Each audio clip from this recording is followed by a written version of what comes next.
Hi, your call ID. Please leave.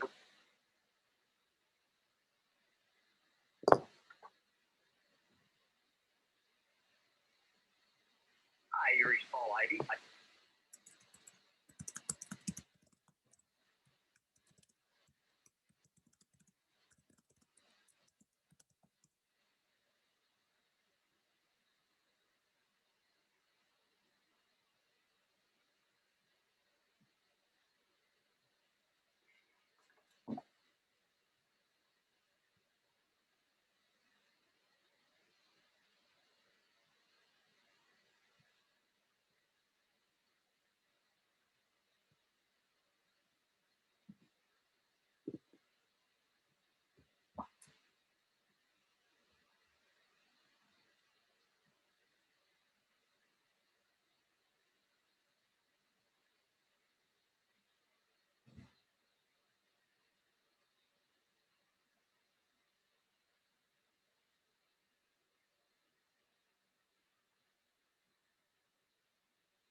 Actually, you're gonna have to redo it after we go live, anyway. So just head back to the queuing seat, turn on the stage lights, and we'll fix it after we're live.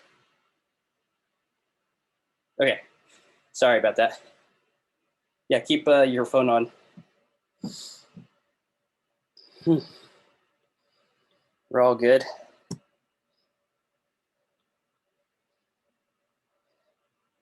All right, are they ready down there? Okay. That's fine. Yeah. We're good. I'm good. The first shot will be just Chip and Kevin. Stage lights, please. Oh, they are on? Goodness. Yeah, if they're not all the way up. Okay, yeah, actually that helped a lot. Thank you. Okay. All right, 15 seconds. Oh, shoot, sorry.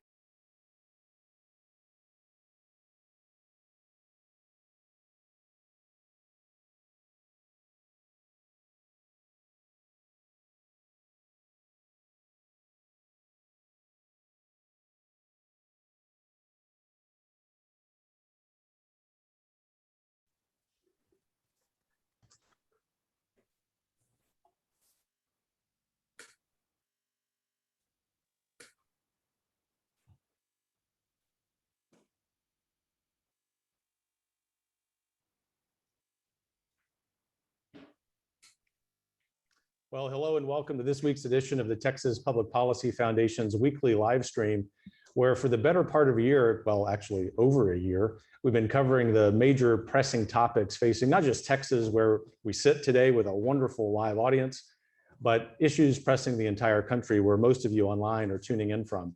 So welcome. If we've not met, I'm Kevin Roberts, CEO of the Texas Public Policy Foundation, and it's a great privilege to host this live stream.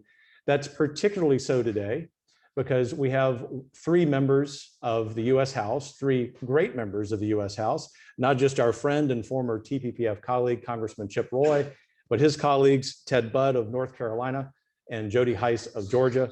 All three of you congressmen, thanks so much for making time for this. We'll get to your opening comments here in just a minute, but I just want to frame the conversation that we're covering today. We all know from wherever we're sitting, whether it's Texas or North Carolina or Georgia or some other state, that one of the most pressing problems facing the United States is the lack of election integrity in this country. Here in Texas, we're on the brink of our legislature passing what will be a really good bill, if and only if, Congressman Roy, they make sure they add voter verification for mail-in ballots. Yeah. But what we're going to talk about today is this huge threat to the American way of life known as HR 1, now S1, an election reform bill that is, of course, under consideration in the United States Senate. So we're going to cover the ins and outs of that bill. We're going to cover the timeline for that bill, and we're going to cover what we've got to do about that bill, especially, God forbid, if it's passed. So those of you here live in Austin, Texas, thanks for being here. Those of you who've tuned in from someplace other than Austin, Texas, Thanks for taking time out of your schedules. Congressman Roy, I'm going to turn to you first because you're sitting here. You're, of course, one of our Central Texas members of Congress. Just very high level, sort of the proverbial 30,000-foot view question. What would H.R. 1 do if it becomes law? Well, it's a great question, and I'm proud to be joined by Jody and Ted. I'll just take 30 seconds of personal privilege to say how much respect I have for these two guys. They're two of my best friends in the United States House, members of the Freedom Caucus. I think we're going to lose both of them from the U.S. House, one to the U.S. Senate, Lord willing, and one to who's put his money where his mouth is, to be Secretary of State of Georgia, to go run to try to make sure that we get the election reforms that we need, where we saw some of the infirmities in Georgia. I'll let him talk more about that. But it's so critically important. And you mentioned what's going on here in the Texas legislature. And I know we're here to talk about H.R. 1. But what we're doing at the state level is so critical for what we're trying to do to stop the legislation in Washington. Okay, so Texas taking action on the heels of what we've seen in Florida and Georgia and Iowa and other states around the country is so critically important. HB 6, SB 7, as you pointed out, going even further and ensuring that we've got voter ID attached to mail-in ballots. I know for Georgia, for example, and I think Jody will talk more about this, right? We saw an increase from roughly 300,000 mail-in ballots to 1.3 million mail-in ballots from the last election to this one. And again, Jody can speak more to that, but we saw that in real time and what that means. And even if you go look at a bipartisan agreement that if you have mail-in ballots, you have a 1% to 2% increase in fraud associated with mail-in ballots. That's the Carter-Baker Commission, right? That's 2005 bipartisan report and studies that have indicated that. And so that's at the heart of it all, in my opinion. There are a lot of things that we've got to look at, ensuring that we've got voter ID and make sure that we've got integrity in our system. But with the massive ramp up in mail-in ballots, using COVID as the excuse, that's at the heart of what we saw in our concerns about the election in the last cycle and going forward. So H.R. 1 would essentially lock in place all of that COVID response, right? It would say they're going to have a massive expansion of mail-in ballots. You can't, as a state, use voter ID. It would federalize a lot of the election rules, limit the abilities of states to do what they need to do to ensure that there's voter ID attached to any mail-in ballots. It would pay for campaigns for federal candidates. And I go down a laundry list of items that obviously moved through the House and sitting in the Senate.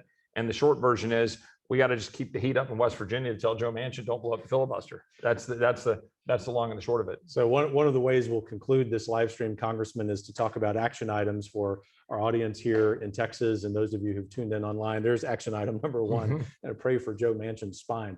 So from Texas to West Virginia to North Carolina, Congressman Ted Budd, thanks for being here. Same question to you, sir, and that is, what would happen if H.R. 1 becomes law? But also, just as our friend here in Texas put some Texas color on it, we invite you to put some North Carolina color as well. Yeah, absolutely. Thank you, Kevin, for having me. And, I want to thank my friend Jody and him standing up for the state of Georgia and his big run that's coming up. And also my friend Chip. And what a great intellect in the U.S. House, and become a great friend over the last couple of years. But I also want to give a shout out to Texas as my first married home. It's where Amy, Kate, and I first lived when we were married, and we attended Dallas Theological Seminary. And I remember coming down to where you all are in the hill country and going, there's a hill down there you can get hurt on. So it was nice from North Carolina to see some beautiful country and down in your neck of the woods. But one of the goals that is right to have is to make elections easy to vote in, but hard to cheat. What H.R. 1 would do would make it easy to vote, but easy to cheat. When you take a microcosm here in my state of North Carolina, and you look in 2018, voters overwhelmingly in the legislature overwhelmingly supported voter ID. And then you have a liberal judge in 2019 overthrow the will of the voters and say, no, you can't, which was the law for 2020, and created such chaos here in North Carolina, even though it's one of the better states when it comes to voting integrity. And then after the election of 2020, you see a higher court overthrow her ruling. And then you have essentially the federal judge of Court of Appeals say, you can use voter ID, and that's the rule. That's the law of the land here in North Carolina. So it's been back and forth, and finally we've got some common sense to have voter ID. But it's not just about identification at the polls, which is absolutely essential. What we see with H.R. 1 is even bigger than that, is a Washington takeover of elections, taxpayer-funded politicians. And if you thought 2020 was chaotic when it came to the election in November and beyond, Well, this codifies and it makes into law everything that made 2020 chaotic when it came to elections. And this is totally in favor of the Democrats, and it's about them being in power forever. This is really what it's about. They call it for the people, but it's for the politicians, particularly Democrat politicians. Well said, Congressman. Thanks so much for that. So with that summary from our friend from North Carolina, Congressman Hice, we're going to turn to you, get a summary from you, and also ask for any Georgia color that you might want to add to the conversation. Well, listen, Kevin, thank you so much. And everyone with the Texas Public Policy Foundation, thank you for your faithfulness to be a part of this today and over the past year and more. And I also want to just give a great shout out to Chip and Ted. These are two outstanding leaders in Congress, and it is a deep honor of mine to be able to serve alongside these two warriors. And I just have the utmost respect for both of them. But listen, we all saw Georgia was a disaster in this last election cycle. Everything that could have gone wrong went wrong. And what is astounding to me is that everything that went wrong in Georgia would be codified with the passing of HR 1. I mean, you name it. Look, just for one little snippet of understanding the horror of HR 1, it would require live ballots, not applications for ballots, but live ballots to be sent to everyone on the voter registration file in every state. Now, those files are horribly inaccurate. I mean, at least between 5 and 10% inaccurate. And let me just give you what that means here just in Georgia. We have some 7 million registered voters in Georgia on our voter registration file. With 10% inaccuracy, that means, among other things that went wrong, what just happened in this past election cycle is that some 700,000 illegal voters received an application to get a ballot with no voter identification associated with those ballots. 700,000. Now you multiply that across the entire nation with large voter registration files, much larger than Georgia, with 5, 10%, perhaps even more inaccuracy. And all of a sudden you come to realize quickly, this is nothing that our founders intended in terms of fair elections. We are sending to illegal voters by the hundreds of thousands. And when you multiply that across the state, millions of ballots going to illegal voters across the country and no voter identification. And yet we do have, with HR 1, ballot harvesting and all this sort of stuff. This is an absolute destruction of free and fair elections in our country. And we have got to do everything in our power to resist this and stop it. And as Chip mentioned, that's one of the reasons I'm now running for Secretary of State in Georgia. Not only have the three of us and many others been heavily involved in fighting against HR 1 this past year, but I'm keenly aware too, we need people in the states who are going to fight back against HR 1 and against the federal government and basically say, you're not bringing that bill to our state. It's not going to happen. So we've got to have the fight both on the federal level, but also on the state levels to resist this thing. Well, thanks, Congressman Hice. And I want to follow up with that question. And we're going to go reverse order here. So we're going to start with you, Georgia, North Carolina, and then Texas. And I want to really home in on that point you just made about what states can do to offset the threat from HR 1. But let's be honest, even if HR 1 fails, if it doesn't pass in the Senate, there are actions that states, including yours and including ours, need to take. And that's present tense right now in Texas, where we've got less than 1 week left in the legislative session. We all know, no disrespect to North Carolina and Georgia, that when it comes to elections and a lot of things, as Texas goes, so goes the country. And if our good friends and allies in the legislature don't succeed in making the same rules for mail-in ballots, voter ID, as they do for voting in person, we're going to see the kind of fraud that you just described. So let's highlight Georgia, Congressman Hice. What are some changes that either your state has made? It's been in the news, including some response from some corporations. Are there any other changes that you think need to be made at the state level? Yeah, listen, I would just say right out of the gate, Kevin, that these days, every state is critically important. I mean, Texas, we saw, did pretty well this past year, but Georgia did not. As a result, I mean, the White House and certainly the Senate was lost. Every single state matters when it comes to election, and we cannot turn a blind eye to any. Free and fair elections are paramount to the consent of the governed being able to have the kind of system that we have in this country. So fortunately, Georgia has passed a good bill. I think there always could be more to it, but the motive behind the bill that passed Georgia was to put some things on the table that have already passed the legal standard in other states. And so we have a bill here that I believe is going to hold up in court as, without question, it's going to be challenged.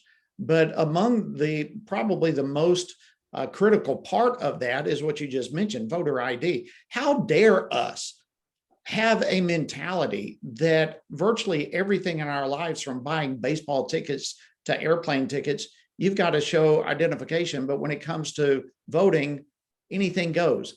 I mean, that's insanity. We all know that. The only reason that someone would not want voter identification when it comes to vote is because they deep down want fraud in that election system. And so we can't go there. What Georgia did when it came to voter identification, I think, is a really positive step forward. It's not just a signature verification any longer, but they actually went to driver's license numbers. And I think that's a good idea because, unlike social security numbers, for example, a driver's license number is pretty private. I mean, the average person has no idea what their driver's license number is. This is not a type of identification that's publicly accessible to people. And so for a person to put their driver's license number, which is also registered with the elections board, that gives a pretty significant degree of security there, because other people just can't go steal your driver's license number, at least not very easily. So I think that's a good step forward as it relates to the specific identification with the absentee ballots or some other things. But that's where we've got to start. We've got to make sure that only legal ballots are cast and only legal ballots are counted, right? I mean, we hear that over and over. It's not, but it's more than a cliche. We've got to make sure that we're only casting legal ballots, we're only counting legal ballots, and behind that, there must be solid identification that the one casting the ballot is a legal voter. And from that perspective, we're able to count that ballot. So that's one of the key things that really is a change for Georgia, is going to the driver's license number. And I think that's a good step forward. Well, isn't it a shame, Congressman, that what used to be common sense, which is that we want every voter to actually be someone who's alive and eligible to vote, is something that has become controversial, so much so that corporations in your state, corporations in our state, are banging on right-minded people against an idea that has vast majority support across the entire political spectrum. So as I've mentioned before, both the CEO of Delta and the CEO of American need to run their planes on time before they start wading into politics. I'll also say, Congressman Hice, before moving on to you, Congressman Budd, that here in Texas, we've taken the great idea that your legislator friends passed on voter verification with the driver's license number, and we're using that concept. So that's just a very small Texas apology for having a little bit of bravado earlier, saying that Texas is so important. Kevin, if I could just one other, you're talking about the corporations. I can just tell you this, I had a personal meeting with some top representatives at CocaCola. And of course, this was the big issue. And I simply asked them to name me one thing in the Georgia law that suppresses votes. Just name me something, because that was the big accusation, right? They could not name a single thing. They had just bought into this cancel culture thing of attacking the bill, which is a good bill that is going to protect authentic voter rights of voters in the state of Georgia. They could not, they were incapable. You've never seen such clumsiness in your life coming from top representatives of a worldwide brand company. They were stumbling over themselves and had no capacity to name a single thing in the bill that suppresses votes, because it doesn't. It actually expands the rights to vote, the ability to vote, and so forth. Well, that's what happens when facts get in the way of an opinion, right? So, Congressman Budd, we know North Carolina has never been in the news about corporations threatening to walk out and leave your state in spite of all the good reasons to live there. But in the same vein that we've talked about Georgia and Will about Texas, what are some changes that North Carolina has made at the state level? And maybe what are some changes you think still need to be made? Well, I go back to the mention earlier, and that is the back and forth court battle regarding voter ID.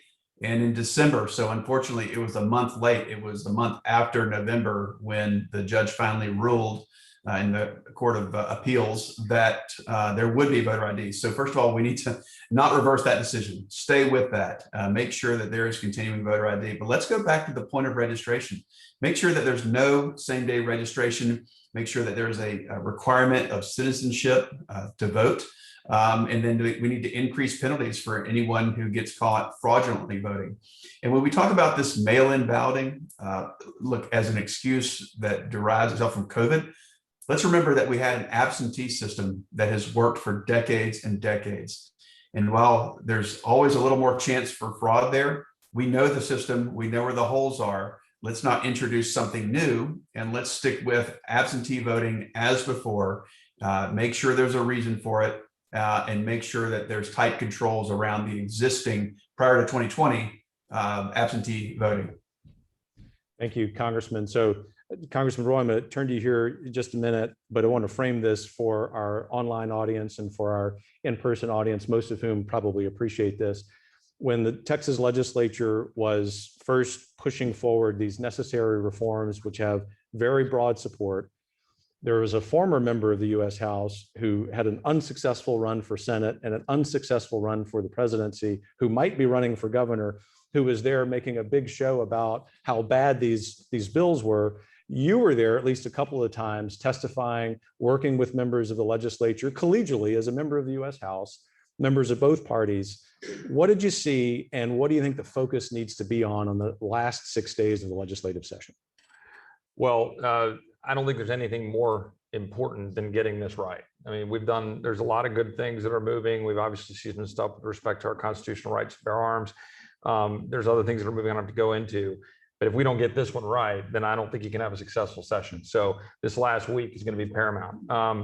I did take some time to go down to the legislature to testify on behalf of HB 6, as well as to generally meet with colleagues in the state legislature, because I think it's so critically important. Because we're going to do everything we can, and Jody and Ted and I are throwing our bodies as much as we can in front of the train of HR 1 or anything like it in the House. But Pelosi and the Democrats control the House, so they passed the bill through. So now we're working with our Senate colleagues and doing what we can. And I know we'll talk about those action items in a minute. But fundamentally, we've gone through the list of things that matter, and if you don't have voter rolls that are reliable and that you can depend upon, if you don't have identification connecting the person voting with the ballot, if you don't have the ability to match the ballot with the envelope, if you expand ballots via mail in ways that my colleagues just described to massively expand it, you're increasing the very likelihood of fraud. And I always hear, and getting to your question about being down in the legislature, I was trying to go down as a former first assistant attorney general, as somebody who's prosecuted crimes.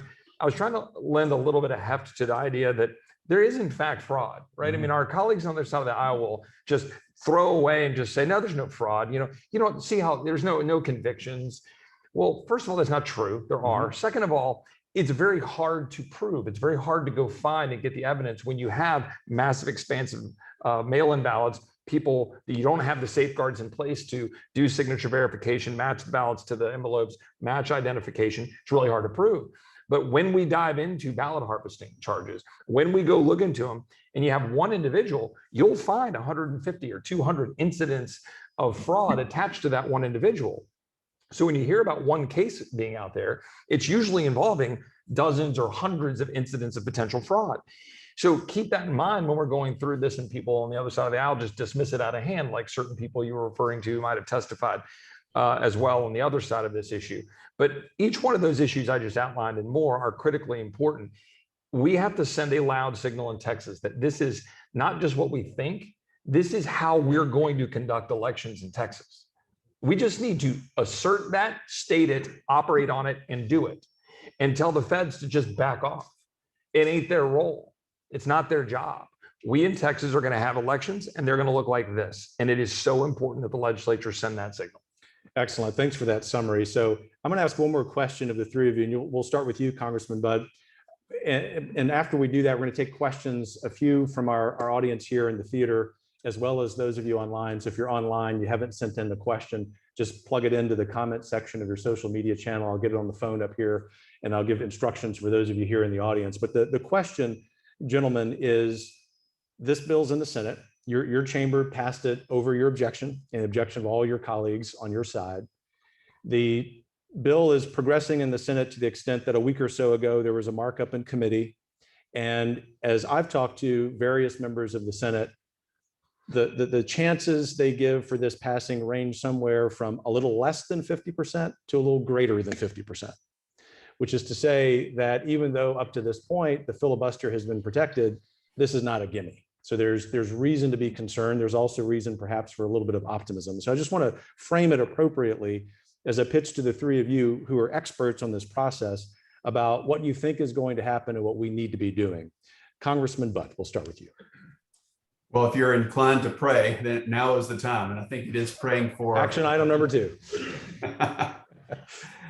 Yeah. So I would be praying for Joe Manchin and for his spine.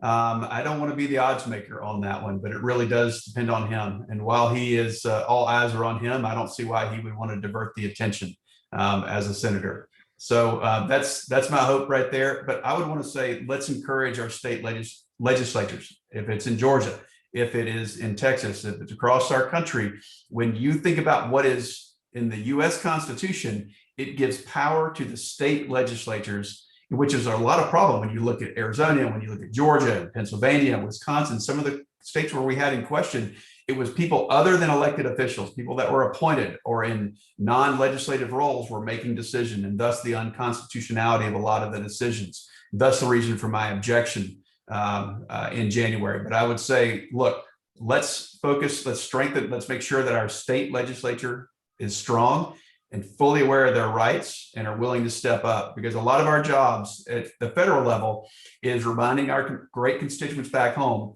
this is not a federal issue, this is a state issue. So one, let's pray for Joe Manchin that he stays strong. And secondly, let's be grateful for our state legislature, and let's keep encouraging them to be mindful of their rights when it comes to the U.S. Constitution. Congressman, thanks for that. We'll move on to Georgia. Congressman Hice, not necessarily pressing you to give us odds, but what can we do to ensure that S1 does not get passed by the Senate? Yeah, listen, unfortunately, we all know elections have consequences. And as we are in the minority, there's very little that we can do to stop it if the Democrats move forward. And so that's why so much pressure now is on Manchin. And how horrible it is, let's face it, what a terrible scenario for us as a nation to be relying upon one Democratic senator to determine the future outcome of national elections.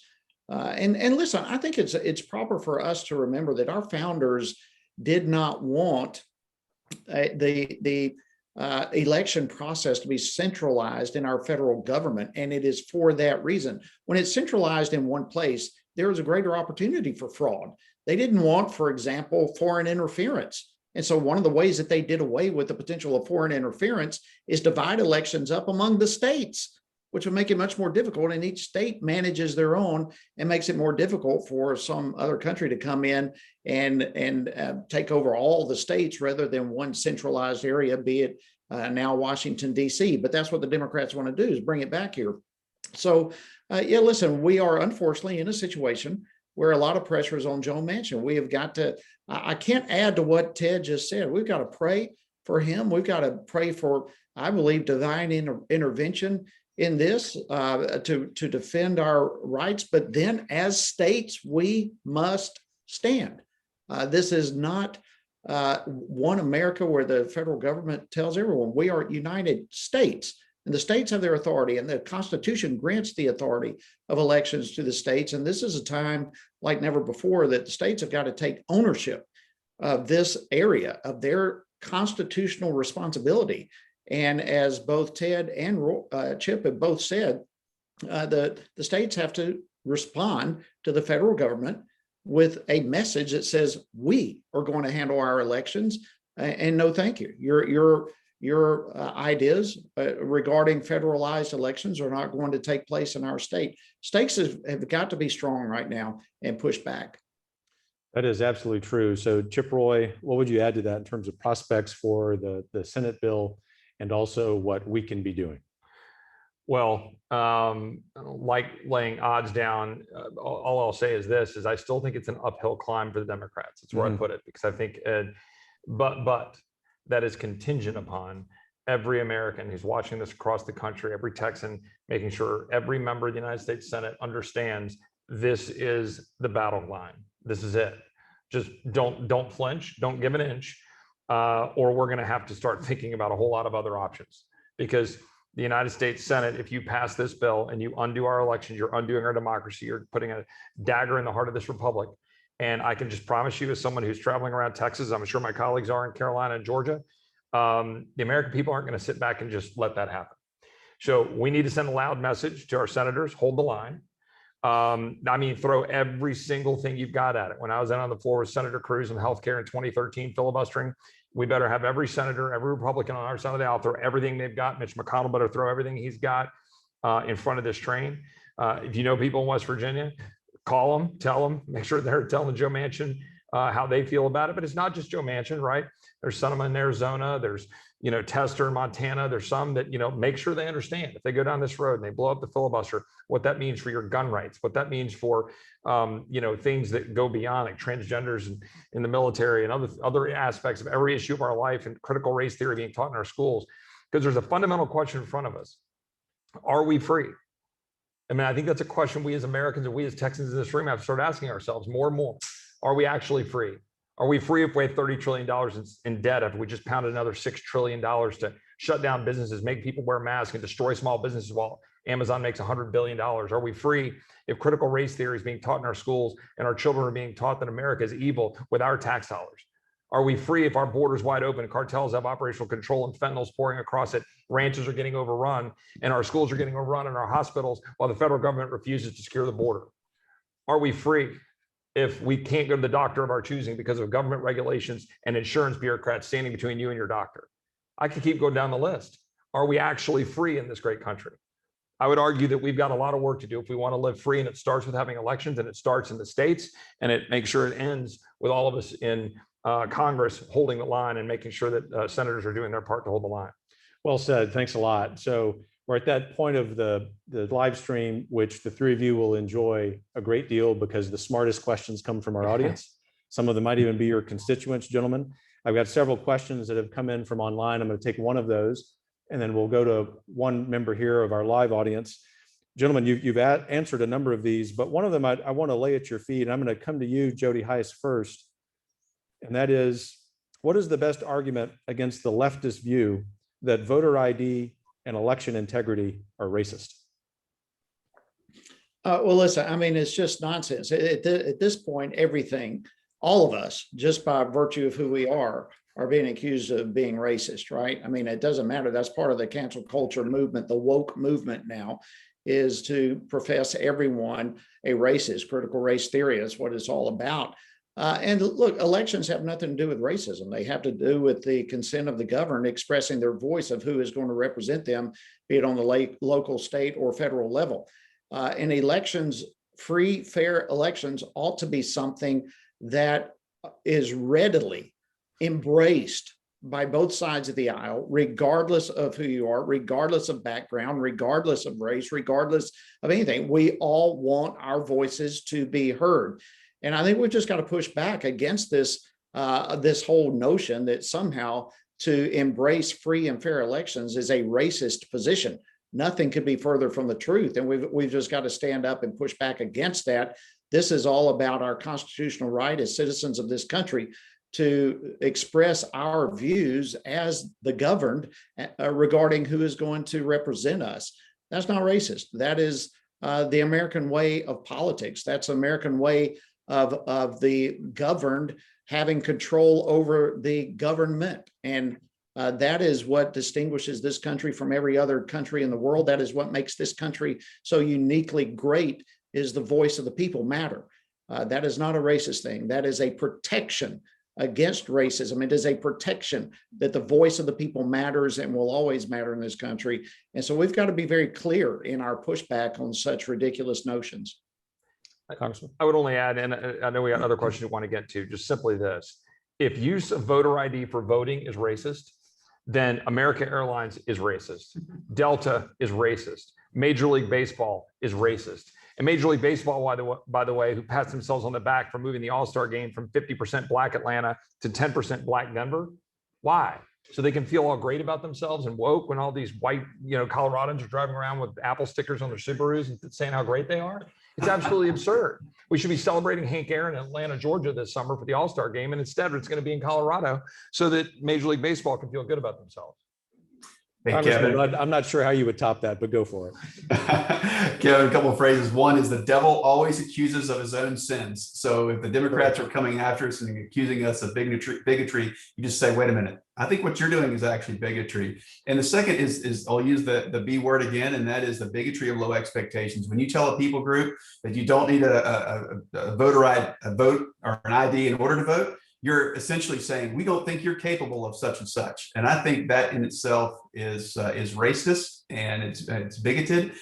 So I would think, one, if the Democrats are accusing, that's what they're actually doing. And secondly, it's racist to say that someone can't come up with an ID. Well, you're up to the task, Congressman. Thanks. Good. Hey, Good amen. follow. Well, we've got a few questions here in the audience. We're going to go to this gentleman here, Paul, if you don't mind. The mic's going to come around to you, sir. Right there, about two rows from you, Paul. Thank you for your patience. Yes, sir. Well, good afternoon.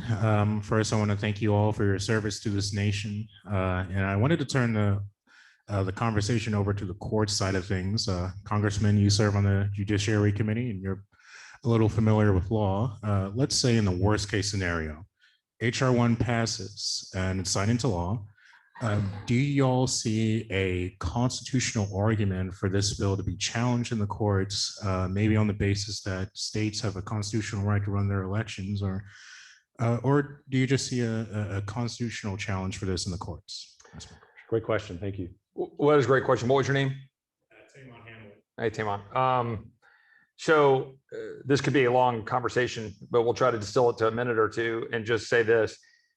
I'll go back, first of all, that the most important thing we need to do to set the stage for all of this is states need to act. Okay. And I can't overemphasize that enough. If states act, it's setting the stage for where states are and where states, our beliefs are about and how the people are speaking to say, here's how our election systems are going to operate. That's fundamentally important as a message politically, but also I think legally it's important that the states establish what their laws are and their rules are in this fight. If this unfortunately passes, I mean, we're going to keep praying that it does not. I believe that there will be some legitimate challenges and there'll be some that will hit a wall. I mean, that'd just be I think we should litigate it. I think that these would be non-frivolous challenges. But I think, remember that the Constitution has a pretty strong phrasing there in terms of time, place, and manner, and Congress being able to set those for our own elections. So I think where we're interfering in ways that interfere with state elections, interfere with the state's ability to choose the electors of the president, et cetera, then there's more, I think there's stronger ground. I think where we're setting the terms of our own elections, there's going to be a lot of deference by the courts to say, well, Congress can set the terms and the manner and the place and so forth of our elections for Congress. So I think pieces of it will be definitively challengeable. I think pieces of it would be very hard to challenge. Congressman Hice or Bud, anything you would want to add to that question? I would say when we submit legislation, Congressman Roy, Congressman Hice, we all have to sign a document that says this is within the constitutional. This is constitutional what we're submitting. So I don't see how that the Democrats can submit S1 or HR 1 and it actually be sincere that it fits within the parameters of the Constitution. So I think there's great room. While Congressman Roy is an attorney and I'm not. I think there's a real challenge that it's outside the bounds of the Constitution. Thanks for that perspective. Congressman Hice?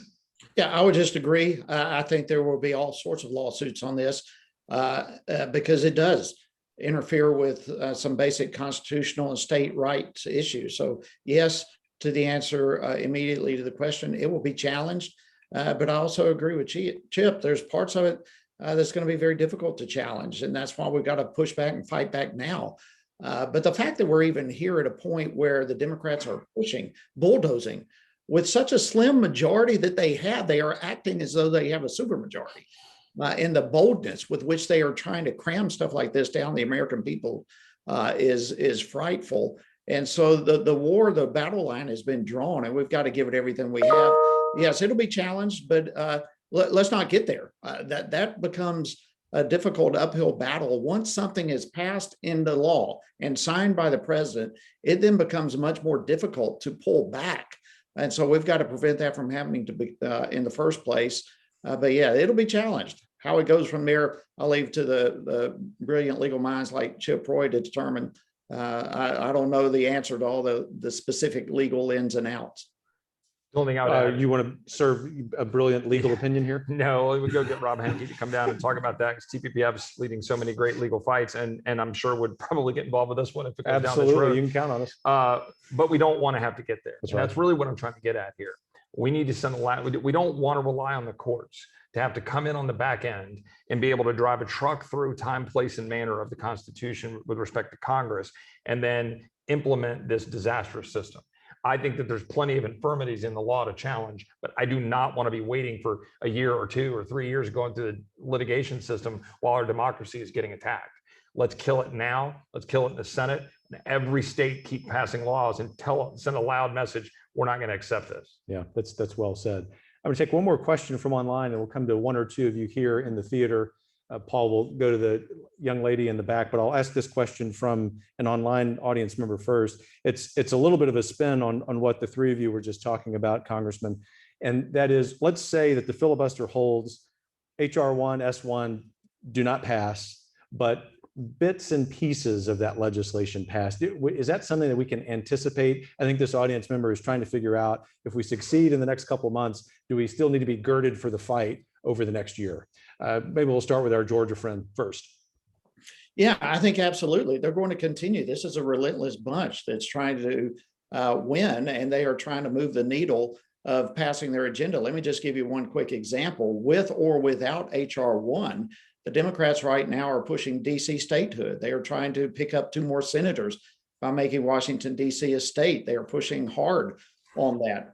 Yes, that's going to face constitutional challenges as well, I believe, but it gives you the intent behind this group. They will stop at nothing to push forward and win elections from now on. So be it in the shape of HR 1, or be it in the shape of DC statehood, where they would pick up 2 more senators and 1 more member of Congress. That's what they want. And then after that, they're already setting their eyes and sights on Puerto Rico to do the same sort of thing. So they are already mounting a strategy, even if HR 1 does not pass, that they would from here on out dominate and rule every piece of legislation coming out of Washington, DC. So the clear answer to that is yes, they will continue fighting with tooth and nail everything they have to win every election from now on, with or without HR 1. And it's going to require us fighting back with everything we've got ourselves to make sure that doesn't happen. Thank you. And whether their legislation is big or whether it's small, it's going to pass the House with a simple majority. We're within 5 votes, so it's razor thin, the thinnest it's been since World War II. But when it comes to the Senate, it has to cross that 60-vote filibuster threshold, unless, of course, the rules change. And that's why we mentioned Joe Manchin earlier. So I would say unlikely to pass, whether it's big or small. I think Congressman Roy was kind of pointed that out, that it is an uphill climb for the Democrats, but let's always be on guard. Thank you. The only thing to add is that, remember, Obamacare passed via reconciliation. They'll stop at nothing to figure out how to move things through, and that was at a majority. And I suspect everyone in the audience knows what reconciliation is, but just a quick reminder for those of us who went to Louisiana public schools. Just budget procedures, which enables them to pass it at a 51 vote threshold instead of at 60. So they were able to bypass the filibuster. And so think about the power that Joe Manchin has. think about how Joe Manchin can be come out as a victor or as a savior, someone who's level-headed by killing the filibuster attempt to pass H.R. 1, but at the same time pass chunks of this via spending measures and or reconciliation or other paths. So we have to be vigilant about paying attention to that and working our Senate colleagues on that issue as well. Thank you. Take a question from the audience here. Yes, ma'am. Microphone's coming to you. Hi, Congressman Roy. I just wanted to ask you, I know that there's over 75+ million Americans that are still really angry about our stolen election. I'd like to know, when President Trump warned that there'd be election fraud during his presidency, why didn't Republicans do something then? Why are they finally, after President Trump's out of office, going to do something? Like, why should we trust that our vote's going to matter now? It's a fair question. No, it is a good question. And I assume my colleagues in Georgia and North Carolina heard that question as well. The fact of the matter is, where we are right now, we need to pass the bills through the legislature we have currently. So that's actually going to enable us to enact the reforms that we want to see now in Texas. So that's before us this week. The fact is, we should have done more in the past. And keep in mind, we passed voter ID, and I'm not going to go back and remember my years, in 2013, 20 different versions of this. And then when I was in the Attorney General's office, we were litigating voter ID, trying to figure it out. Same thing in North Carolina. One of the seminal voter ID cases came through North Carolina.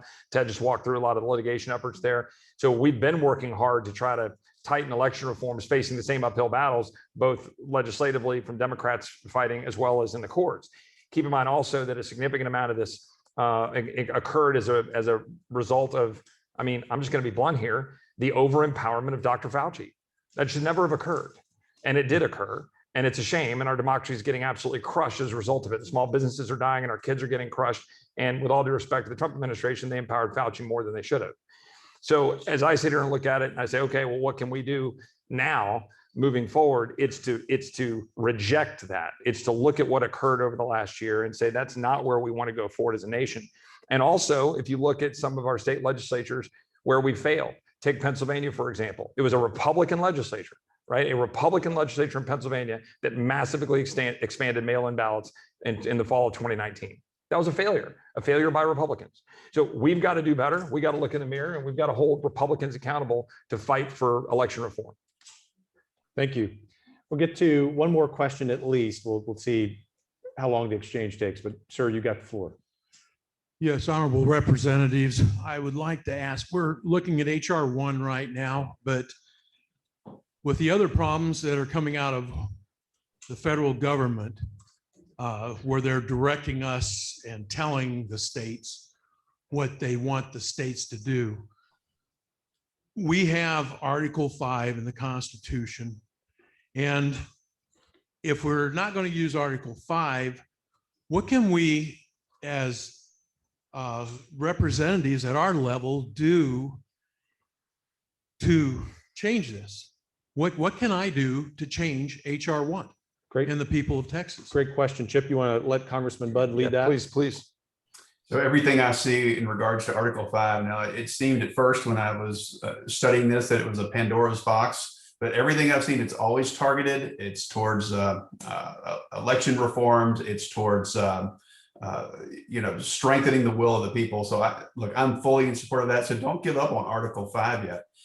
Usually they're very targeted, such as term limits, which I'm in full support of. So I love the targeted Article 5 approaches. There's multiple groups out there. Make sure you know what you're supporting.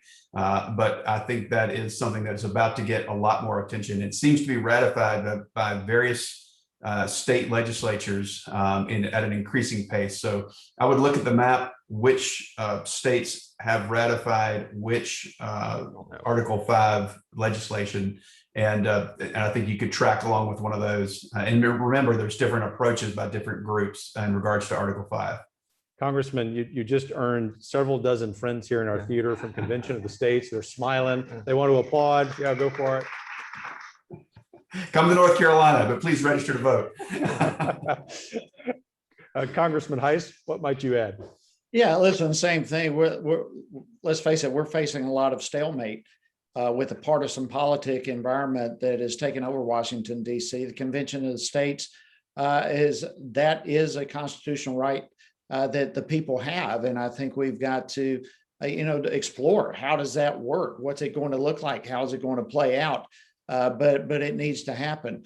But listen, we are definitely in a scenario where there's a lot of uncertainty and a lot of lack of knowledge, if you will, on what to do on some of these things that are taking place. I don't know that we've ever been in a time where we literally have a major party in our system that is taking us away from our constitutional rule of law.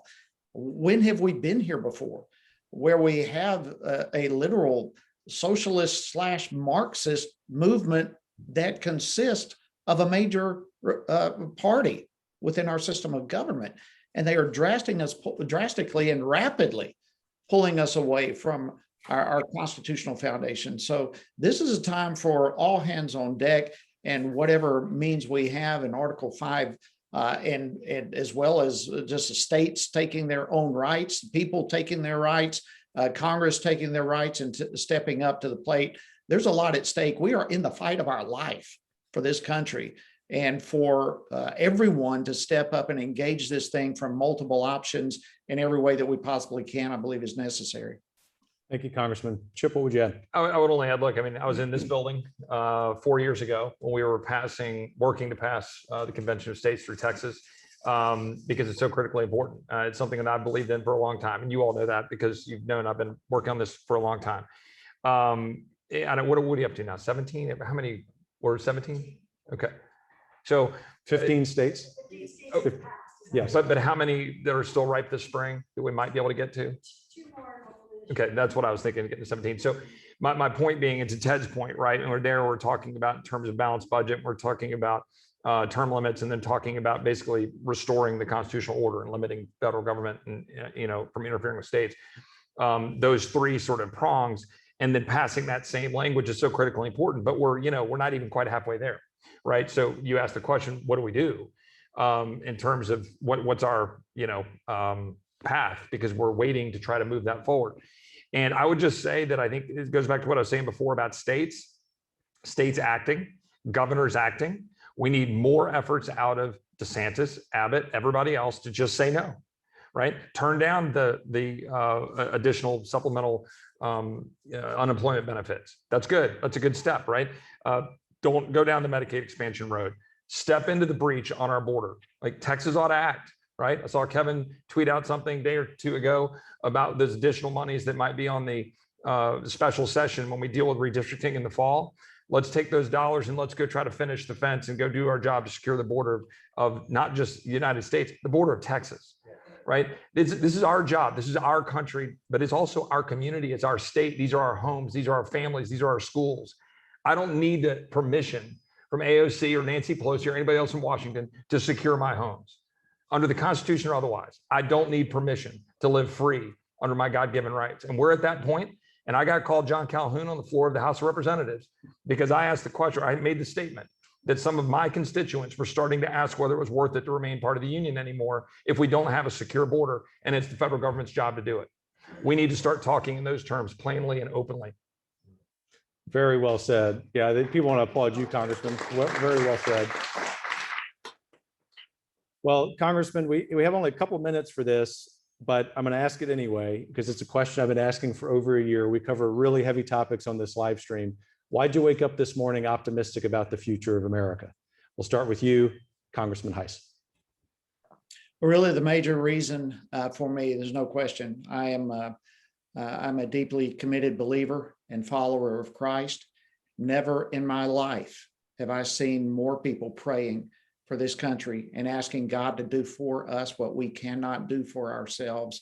And I believe deeply and firmly with every fiber of my being that not a single one of those prayers are wasted. I believe God hears our prayers. I believe God was involved in the birthing, the development of this country. He has watched over us for all these years. And as there are literally millions of people crying out to him now, not only in America, but around the entire globe, I'm confident that God is hearing our prayers. Now, I wish he was faster. I wish he would answer really quickly. But I believe that God is not finished with us by any means Otherwise, he would not be laying such a heavy burden on so many people to pray. So there are other reasons politically and so forth, but to your question, the number one reason that I wake up with hope, that is it, is my deep belief that God is still overseeing this country and still has plans for us. Congressman Jody Hice, thanks so much of Georgia. Thanks so much for joining us and for that wonderful response. Congressman Ted Budd. Yeah, again, Kevin, thank you for having me. But I want to start kind of in the 10 counties that I get to represent here in North Carolina, and soon, hopefully, if Lord willing, all 100 counties here, and the people I've met across this state and in my district, and then saying, thank you for being in the fight. Remember, we're a republic, right? You throw around the term democracy, but we are a republic. And so I am representing them. And so I'm in the fight for these people. And secondly, I want to bring it a little closer to home in that I'm a father of 3 and hopefully one day even grandkids. So we got to think generationally. This is not just me or my generation. Every generation up until now in this country has made it better for the next generation until this one. And so we have to reverse that course and make it better for all of our children and for those beyond. And we're not doing it if the ideas du jour are going to continue. So we have to reverse the course from what we're seeing lately. So for them. And then thirdly, I'd say, and even most importantly, is it's part of my God-given calling, like it is with Jody and with Chip, to be obedient and to make the most of who he's put us on this earth to be. And so far, God has put me in this role, and I'm going to make the most of it every single day. Congressman Ted Budd of North Carolina, thanks for being with us. And last but not least, Chip Roy. Well, I think I'm the least among this group. These are two of my best friends in the United States House, and I'm honored that they joined us here virtually. I wish they were here together, but like I'd say 2 quick things. One, 10 years ago this July, I was diagnosed with Hodgkin's lymphoma. I had a 3-month-old daughter. I had a 2-year-old son, and now I've been 10 years cancer-free. And the Lord puts us on this planet for purpose, and the Lord is sovereign, as Jody just laid out. And when I look at my now 10 and 11-year-old daughter and son, that's our hope, right? That's where hope lies. It hopes for the future with our kids and our grandkids. And here's the other thing, and this is going to sound weird for me to say, the old adage, something's got to get worse before they get better. I believe we're actually winning. Now, it's hard to see right now in the throes of what the left is throwing at us. But here's why I'm going to say it. 10 years ago, right, we got my friend Mike Lee elected instead of Bob Bennett in Utah. We got Rand Paul elected instead of Trey Grayson, the establishment candidate in Kentucky. We got Marco Rubio instead of Charlie Crist, who's now a Democrat. We got Ted Cruz 2 years later instead of David Dewhurst, and he's been fighting for us since 2013. What happened right after that? This group, the House Freedom Caucus, we didn't exist. Ted Cruz was mounting a filibuster, and we met in the basement of Tortilla Coast, a restaurant on Capitol Hill, with about 8 folks. And there was a group of us, and then it was growing. And then the House Freedom Caucus was born. And now we've got 40 strong members of the House Freedom Caucus, and we don't back down, and we meet every Monday, and we pray, and we eat, and we plan, and we strategize. And Donald Trump wasn't president, and then he was elected in 2016, and he challenged the swamp, and then we got judges, and we got border security, and then we stood with Israel, and we advanced a strong economy, and we took this country where it needed to go. And now we've hit a roadblock, and we've hit a hiccup, and now it's our job, our duty, just as our forefathers, whether it was at the Alamo, whether it was at the founding of our country, to stand up on that wall and carry this country forward. That's why I'm optimistic, because we're Americans, we're Texans, we love freedom. Amen.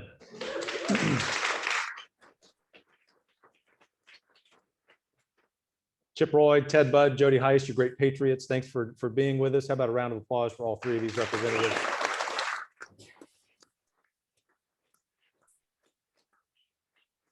And I'll say, and I know I can speak for the 3 of you, that I'm optimistic because I look out at this audience and I see patriots too, who make your jobs possible. And I know you're grateful for them.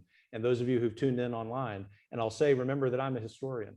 This country has never failed to stand up and go charge the hill that needs to be charged. So we're going to charge it with you at the Texas Public Policy Foundation. We got great guys and gals in legislatures in the U.S. House and the U.S. Senate. We are going to win. But in the meantime, we got to fight. May the Lord continue to prosper the work of your hands. We'll see you next week. God bless.